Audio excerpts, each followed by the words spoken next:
Australia's Labor Prime Minister, John Curtin. I'm happy to be back in Australia.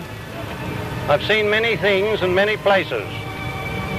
And although every man can be forgiven for loving his own country best, I believe it is an impartial assessment of the facts to say that I have not seen any country or any people better than my own. Welcome to Curtin's Cast, the John Curtin Research Centre's podcast, brought to you by myself, Nick Dyrenfurth, and Redbridge's Cos Samaras. Each week, we bring you the freshest and most challenging conversations from the world of Australian and global politics, culture and ideas. Welcome back, Curtinistas, to another very special episode of Curtin's Cast. We have literally minutes ago walked out of the launch of our latest report, Winning the Peace, Australia and Ukraine's Recovery, authored by our fantastic Chief Economist, Deputy Director and Man About Town, Dr Dominic Meagher. Dominic's joining us again. Welcome back, Dom. G'day, great to be here. So honoured to be having done this report. It's a terrific report and it's getting the kudos in the public sphere that it deserves. Great launch this morning with Matt Thistlethwaite and many Ukrainian luminaries. Kung Fu Cos, welcome back. Thank you, sir. No sparring today. No. And we're also honoured to have with us Alex Vynokur, who is founder and chair of the United Ukraine Appeal. He'll explain exactly what the UUA get up to and also generously commissioned the report that Dom has authored and was joined us at the launch today in Parliament House. Great launch. Alex, здравствуйте, как дела? Welcome. Great to be with you. Thank you. To Curtin's Cast. Alex, you were born in the then Soviet Union, as I understand it. You're about my age, and I've got a lot more grey hair. I've got a lot more grey hair. Yeah, but you've got hair. My hair's going. There was a great profile of you in the Australian Financial Review a few weeks back. You know, as a great Aussie success story. But you haven't obviously forgotten about your homeland. Tell us a little bit about growing up in the former Soviet Union. You're from a Ukrainian Jewish background, of course. Yes, indeed. Yeah, the success story, I'm not quite so sure, but doing my best. But look, so my family moved to Australia in the 90s. We arrived in 1994. Tried to get out a little bit earlier, but it took us a while to get permission to come to Australia, and very blessed, obviously, to call Australia my home, and very proud Australian. But as you said, you can never forget where you grew up, basically. And Ukraine still obviously occupies a very special place in my heart, and I was devastated, like many other Australians, let alone those with Ukrainian heritage, to see the devastation, in the country following the full-scale invasion. And, my original instinct was really to do something about it, basically, rather than just complain and moan. And my wife and I, and my wife Jana, also was born in Ukraine, and we met at University of New South Wales, of all places. And we have decided to start doing something, about it. We started with sending some basic humanitarian aid. We bought ambulances and, sent some medical equipment over to Ukraine. And, it was the first glimpse of what is possible, basically, even remotely from Australia. And that's really how United Ukraine Appeal was born. But yes, my early days in Australia, like all immigrants, we came with nothing. $300. Yes, that's right. It was less than 2 weeks worth of rent. But, it's an incredible country, Australia. And, of course, there are countless, amazing immigrant stories. And it's really testament for the country that, Australia is, that you can come here from all sorts of backgrounds. You speak with all sorts of accents. You have all sorts of religions. And, in Australia, you get treated for who you are. That's definitely been the Australia in the 90s, and I very much hope that that's going to be the Australia into the future. Even this pod is diverse, and our faith is outnumbering. We've got the atheists and the lapsed Catholic over there, so for once we're dominating numerically. Alex, where exactly are you from in Ukraine? And yes. Have you been back after Russia's illegal invasion? Yes, so so I got very close. Actually, we were just on the border with my kids and my wife in Auschwitz, and then after that we got closer to the border basically, but it was too unsafe, unfortunately, to go there with the family. But I was born in a small town called Shargorod, which is southwest basically, of Kiev, towards kind of Moldova, Romania. And the town that where I was born was actually mostly a Jewish town, but most Jews, sort of got murdered, sort of in the, sort of in the war. And my grandfather, who I was very close to, lost both of his parents when he was 11 years old. And he was on his own basically for the rest of his life without parents from age 11. And he was taken care of by the Soviet army, basically, because there's nobody else to take care of him, and they took him under their wing. And he went through the entire war, essentially, just washing dishes and just doing all the menial tasks on the front line. Incredible. On the front line. Incredible. And then he ended up in Siberia. The Soviet, sort of regime, after the war finished, they sent him off to Siberia, and he managed to collect enough money to come back to Ukraine, where he met my grandmother, who was in the ghetto. And survived the ghetto, basically. So they sent him to Siberia because that's what they will do with people that were stateless or homeless? Yeah, he was he was at a loose end. He didn't have so anything. They didn't send him to it for punishment. It was No. They had nowhere to put it. Yeah, they were building the railway, basically, and, he was young and had nothing to do, and they just sent him out there. The Soviet soldiers, were they... friendly to him? They were incredible. They were incredible to him. And this is one of the things I'm sure we're going to get to, obviously, sort of the war, in Ukraine and the invasion. But for my grandfather, a big part of me is glad that he's not around right now, because it would be unfathomable to people like him. Because in his battalion, there were Russians, there were Armenians, Georgians. United Nations. Everyone, right? Like everybody was fighting Nazi Germany. That's right. And there was no concept of, Ukrainians or Russians, basically. Everybody had one aim, which is to survive and to defeat, Nazi Germany. And, he would not be able to compute that Russia's invaded, Ukraine and are murdering, sort of the way they are. Yes, I think my grandfather and great-grandfather and great-great-grandfather, who are all born in just outside of Lviv there, would be scratching their heads as well. Yeah. Let's get into the meat and potatoes of this brilliant report that Dom has authored.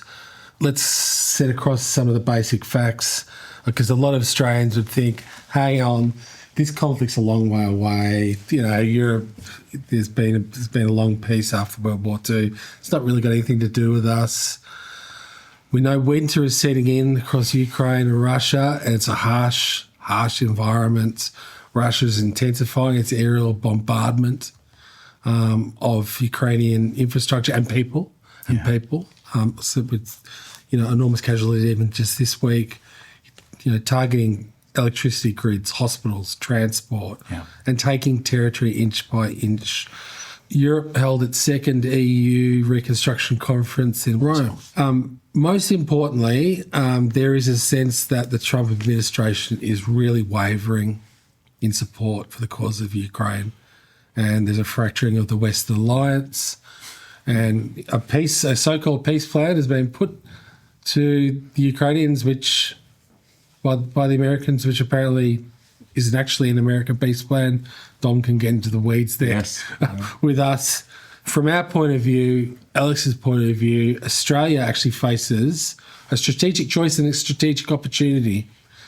And we're going to deep dive into some of these themes. We can stay a spectator on the side, or we can pitch in and help shape the biggest reconstruction since the end of the Second World War. As we write in the report, post-war recovery cannot wait till the guns fall silent. In fact, it's happening now. Waiting is handing Putin a veto over Ukraine's future, and we can't allow that. So, Dom, talk us through some of the core logic of the report and your thinking. Sure. Why does Reconstruction, for instance, why does it have to start during a war? And I've just mentioned the dangers, the perils of winter. The Russians are really good at fighting long wars, particularly wars during winter. Yeah, What's the state of play? Look, that's exactly the point. You mentioned the winter. Ukrainians can't just pause their lives to start again when Putin says the war's over. And if the whole going on with life has to wait for him to say it's over, for the war to end, that means he gets to say when that happens. As you said, he gets a veto. And, they need food, they need energy, they need heating, they need education. Ukrainian kids are still going to school when they can. They need opportunities, they need hope. Right? They have to know that what they're fighting for is going to be there at the end of all this. And by the way, Putin has to know that what he wants is not going to ever happen. Right? So, having that that reconstruction, rebuilding the life part of this whole situation is a big part of deterrence as well. Certainly we would love, I'm speaking for you now, we haven't actually put this in the report too much, but we would love for the Australian government to also support Ukraine militarily and in any way possible. But what we've really focused on in this report is, what can we do outside of defence, outside of the budget as much as possible, and how can we get more of a whole of nation supporting Ukraine? A lot of Australians really want to be doing more, and so we're looking at what more things can we be doing, in business, in civil society, in community areas to make that the life more possible. If anyone who's followed Adam Tooze's work, The Economist, a demographer, I'm a big fan of his work. His book on wages of destruction details the absolutely important connection between the country's economy and its infrastructure and its social infrastructure and its ability to defend itself long term. So this I think historically, I think over the last couple of years, yes, it's important to have a discussion about military aid, but I think a much more profound way of assisting Ukraine is through the economic pathway and helping it sustain its defence, because the Russians' method of warfare is attrition and it's breaking down your infrastructure and your economy. That's how they win. Ukrainians will fight to the last person, but that's what the Russians don't fight that war like that. And what you're getting at, Cos, and what Dom got is hope. I think this is a line. Hope is a weapon. Stabilising jobs, providing things like basic things like heating, electricity, keeping the hospitals and schools running. Hope is a weapon, and that's what Ukraine needs.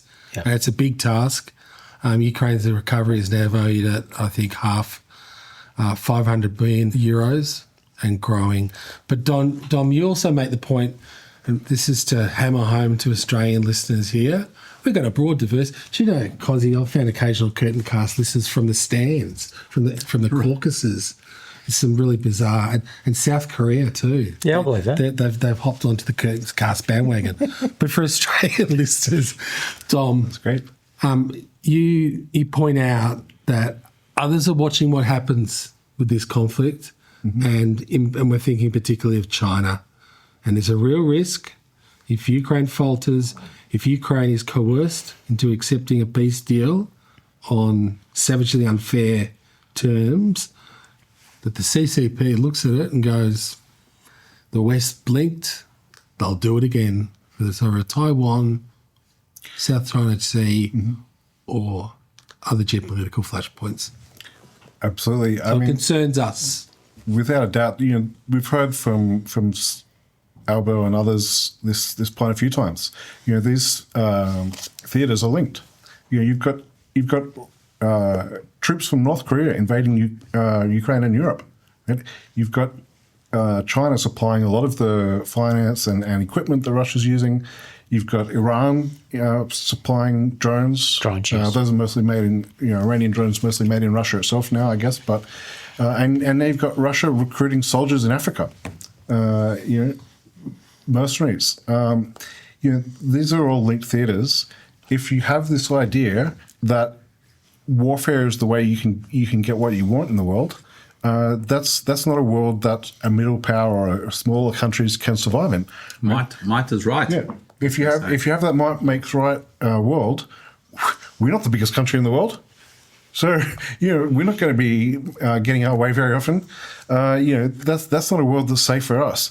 Putin wants to recreate this age of empires. Right? That's what he wants. And he wants to rebuild the Russian Empire. And he wants to do it through conquest and through murder. And he's not the only person in the world that's thinking this kind of thing. I think just on that point, though, I think what's missing in this conversation is the importance that if you allow this type of strategy to prevail, you're right, we're going to see a lot more conflicts. And for the Australian, the consequence of that is energy prices, it's inflation. So you don't even have to convince the Australian to think about a possible military threat. Their economy is going to tank. Mm-hmm. As we know, energy prices globally have gone up as a result of the illegal invasion of Ukraine by the Russians. Gas prices, hugely 100%. affected by this. Food prices as well. I mean, Ukraine was the food basket of Europe, and now all the farms are full of landmines. You can't do farming in that kind of situation. And it means that, wheat prices have gone up. It's driving food price inflation at the supermarket here. That's right. And gas and electricity, a big part of that cost of living it comes from that. So it does affect us directly, even if we don't have a military threat. But that also is there. If we let this world of this age of empires come back, having nations' national sovereignty and having disputes negotiated, even if it takes a long time, even if it's uncomfortable, it's a whole lot better than what there was in the 19th century. Alex, you wrote a really brilliant forward. Sometimes I have to ghostwrite forwards, but Alex is also, I should say, he's also the CEO of Beta Shares. So he's a businessman. He can also write. It was a lovely forward. You talk about the human and strategic impairment. You emphasise Ukraine's struggle as a test of global democracy and maintaining national sovereignty.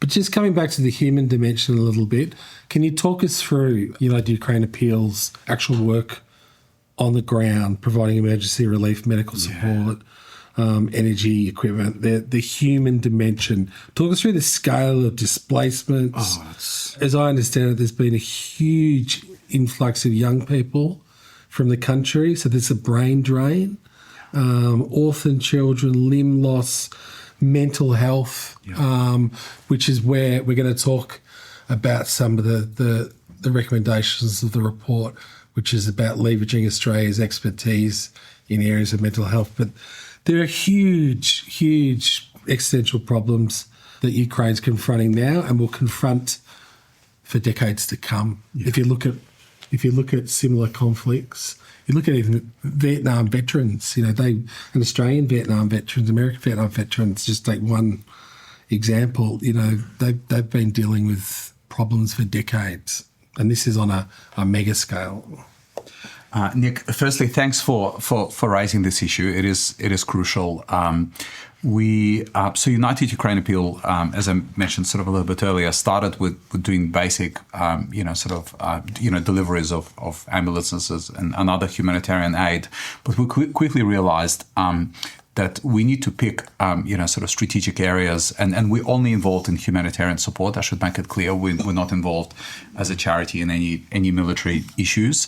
What we found, Nick, and we've done quite a lot of research around this, just on your point, mental health, as an example, is one of the big kind of unspoken issues. And there have been several academics, and some of them we've engaged with, who studied the recovery of countries post-war, basically. And you mentioned Vietnam, you mentioned the veterans, but, countries where wars were fought, the recovery of the population and a lot of the rebuilding and reconstruction exercise is really only possible when the population itself is able to recover and bounce back. Sadly, Ukraine is in the part of the world where mental health, before the full-scale, invasion, mental health was not something that people paid a lot of attention to. There's the stoicism, and especially with men, the stigma that's attached to dealing with mental health. So one of the key projects that we supported from early days is the establishment of what now is one of the main mental health helplines in Ukraine. So we actually operate a mental health service called Varta Žete, which means worth living. Sort of worth living is really an initiative that allows people on the front line, as well as sort of the general population, to be able to access mental health care, basically, which is very badly needed. This is definitely an example as well where Australia, I think, can play a very significant role in helping the country recover. Was the consequences of this conflict, the mental health consequences, are going to be absolutely seismic in proportions. I mean, the one thing that never gets talked about post-Second World War was the mass, I would say, tidal wave that afflicted not only the people who fought, the communities that were impacted, and then the kick-on effect. Yes. Like, I could talk to you about the impact that Second World War had on my grandparents and their behaviour to their kids. Yeah, it's intergenerational. It's intergenerational. Yeah. And then they bring it and it's still kicking in. Yeah. So we still, in my family, paying for that. Yeah. Yeah. No, exactly. Like, my grandmother was never the same. That's right. And that impacted my father. He's a stoic, he's a brilliant man, but, Still there. It's still there, and it's still there, significant, and it's still there, and I've absorbed it, and it's certainly shaped me, and it also shapes my kids. Coming back to Australia's role, however, Alex and Dom, we've been very clear. This report's very clear. This is not about charity. Yeah. This is about solidarity. This is about strategy, and it's about Australian self-interest. Australian national interest. There are opportunities here for Australia. We're actually not asking government to do a heck of a lot, to pour in billions. We're actually talking about the private sector stepping up, but government being the facilitator. And why is it in Australia's strategic and national interest? Because it can make us more, touching on Cos's point before, we are not economically resilient enough. And we have our economy lacks diversification, certainly in terms of export markets. Dominic has been beating the drums. You're a businessman. You're all over this. So it's not charity. It's about solidarity and strategy and self-interest. 100%. And our government has an incredible opportunity, I think, to show leadership on this particular issue, and really bring together, the best of Australian, sort of private sector.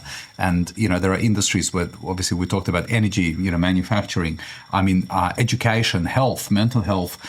There are very significant opportunities for Australian private sector to get involved and help, sort of Ukraine recover. I think that is, we're quite well placed, but it requires motivation and requires leadership. Yeah, absolutely. And if anyone's wondering what that buzzing is, we're in Parliament and those are the bells ringing. It's not your phone or your... Yeah, no. or your Curtinisters, newbies and oldies, I wasn't lying. We're literally at Parliament and the division bells are going off and they're mind-numbing. So you're just going to have to bear with us. We've got our production crew here. Their brains are nearly exploding. But, as you said, in terms of business, as an opportunity, why aren't they already doing it is one obvious question. Well, one challenge Australian business face, is that they don't know that many people in Ukraine. They don't have the networks. And so, one of our recommendations is really focused in on building up the embassy there. Oh, that's very nice. Building up the embassy, we took a fairly long time to return the embassy to Ukraine, but it's still pretty small. It would be very good to see it much bigger so that, business has, people they can contact and say, who do we speak to in Ukraine about, we've got this product or this service that we can do. How do we get it there? Who do we talk to? How do we get a distributor, a local distributor, all this kind of stuff. And then the other one, obviously, the very obvious elephant in the room for doing business in Ukraine at the moment is risk, specifically the war risk. And there are ways of sharing that, some of the risk, currency risk, you might work with hedge funds. The risk from missiles, maybe we can work with Europe about how that can be managed at a government level. Maybe other businesses are happy to step up and work that out as well. Australia has a big finance sector, and finance's main thing is managing financial risk. Right? That's what they do. That's what they get paid for. Risk is there to be managed. And as Nick mentioned before, there's over $500 billion worth of rebuilding to do alone. Someone's going to be getting those contracts. and they're not going to be going to people that weren't there when Ukraine needed the help. Absolutely. Look, I would say, like from my perspective, and this may be somewhat, sort of a minority view right now, but I'm actually very positive on the future of Ukraine. I think, this war will end. There's no question about it. Every war eventually ends, and this one will too. Ukraine has an incredible opportunity to really jump, with the right focus and with the right, parties involved to really jump a generation, basically. A lot of Ukrainian infrastructure, sort of has been, Soviet, sort of era, basically infrastructure, a lot of real estate that will need to be rebuilt, will be rebuilt in a very different way. So again, it's not to take away from the atrocities and from the horror of the situation right now, but I think looking at it as a glass half full scenario, just look at Poland. I mean, Poland was part of the Soviet bloc, basically socialist bloc. Look at how Poland has completely transformed itself. Their GDP per capita is higher than England's now. Indeed. I mean, that is absolutely incredible. And if you look at Ukraine, it's one of the most educated societies, very strong STEM, sort of education system. You've got people, who are hardworking. Clearly incredibly practical. People who are very practical and people who have now been absolutely toughened up by the fight for their lives, basically. So, if you think about the ability of those people to really, create something and build something, I think it would be unparalleled, certainly in recent history. And that's what gives me cause for optimism, basically, even though it's so ugly right now. When we got to know each other, obviously, and started talking about the project, to put this report together to really focus on the future.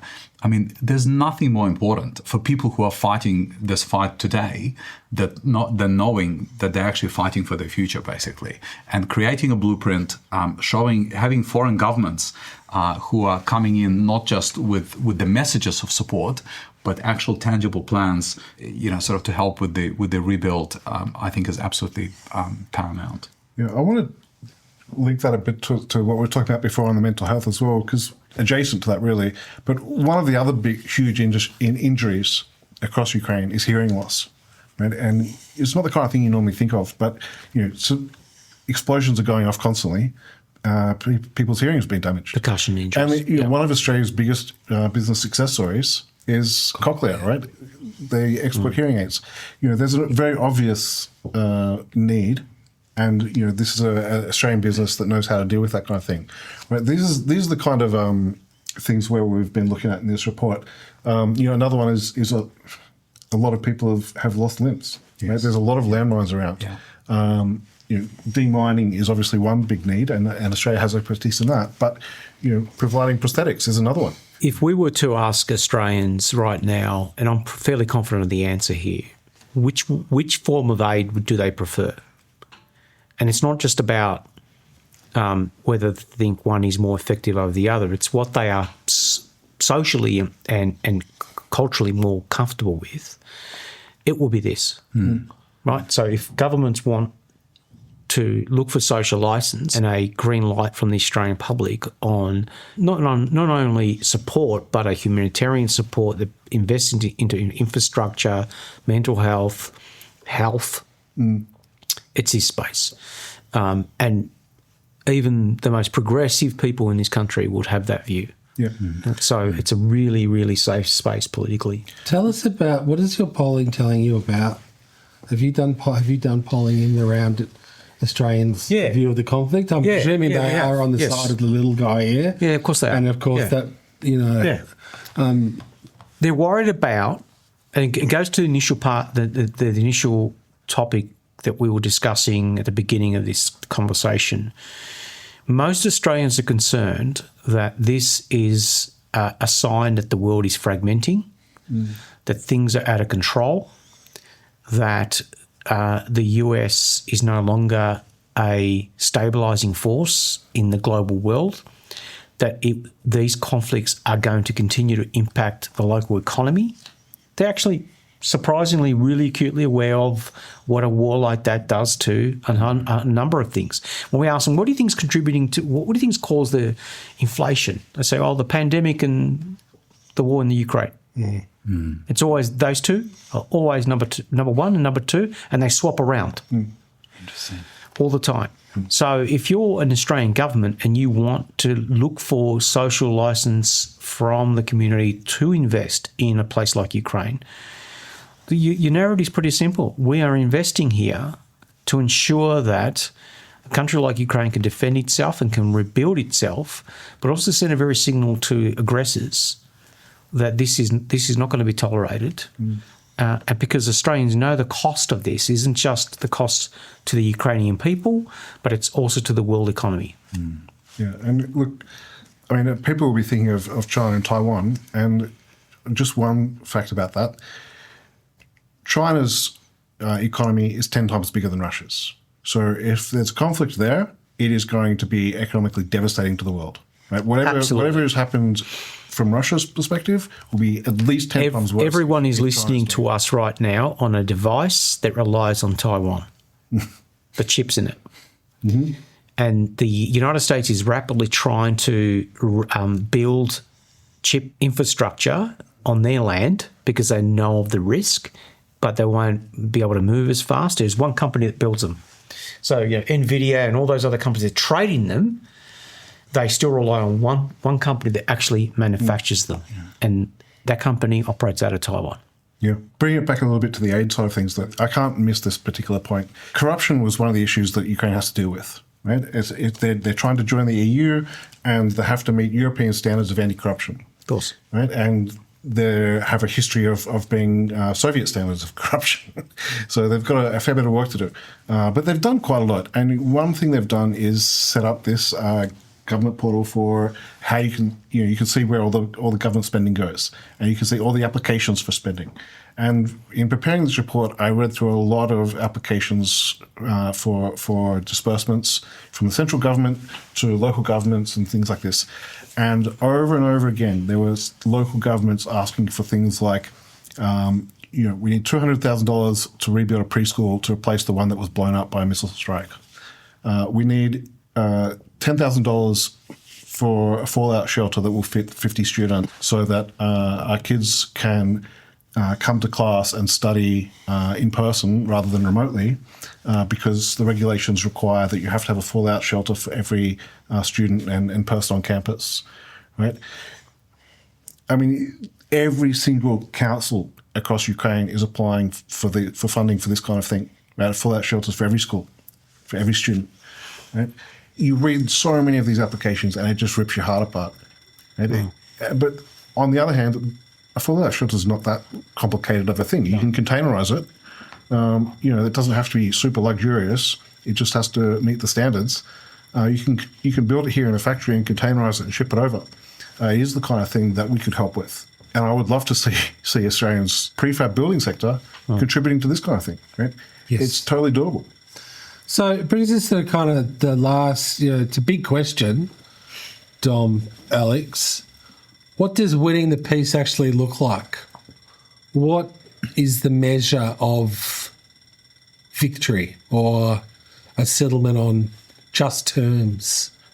Well, Alex, I'll let you take the last word. It's a big question because there's questions around territorial sovereignty, what land is given up, but then it's beyond that to housing, restored energy. We're going to have millions of people return to their homes. Hopefully, they're going to reverse brain drain. What does the future look like in terms of EU membership? I think a lot of this echoes the Marshall Plan after the Second World War, which involved a quid pro quo. If American aid was tied to making sure there was robust democratic institutions in place. Yep, I think ending the war is obviously an essential part of it, but it's not necessarily the first part. We have to get moving on rebuilding and investing in people's lives, and that doesn't have to wait for the war to be over. That has to happen now. The sooner, because it takes a lot of preparation, it takes a lot of work, it takes a lot of time. Right? We can't wait for Putin to say we're allowed to start before we get going on this. We have to get going on it right now, and investing in people's lives, right? Rebuilding, making sure people still have the chance to have education, making sure people have some kind of health, dealing with the mental health, right? Making sure there's a future, making sure that Ukrainians know that what they're fighting for, because they're fighting, but they have to know that what they're fighting for is going to be there. The other point is that when you do get peace, you have to ensure that peace is maintained. And the only way you keep the Russians at bay is to ensure Ukraine is economically a robust country where its people come back and it turns into a powerful country. Because if those conditions are not present, Russia will go again.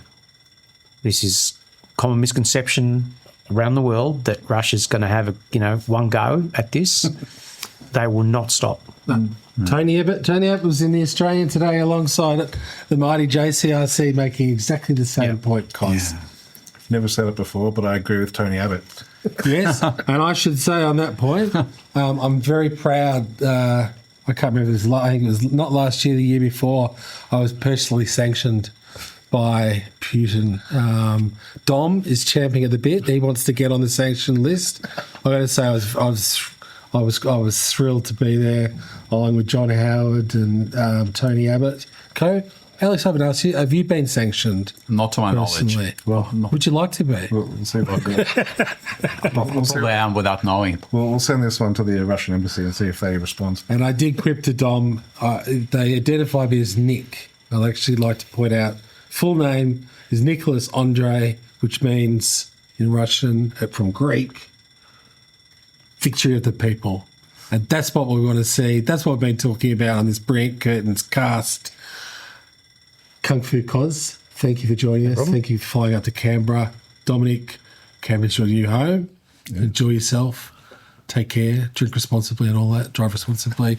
And Alex Vynokur, it's been a pleasure and honour. It's been a delight to work with you on this project. We'll continue to fight the good fight on behalf of Ukraine. Thank you for your friendship and support. Curtinistas, it's not Ciao Arrivederci, it's Slava Ukraina.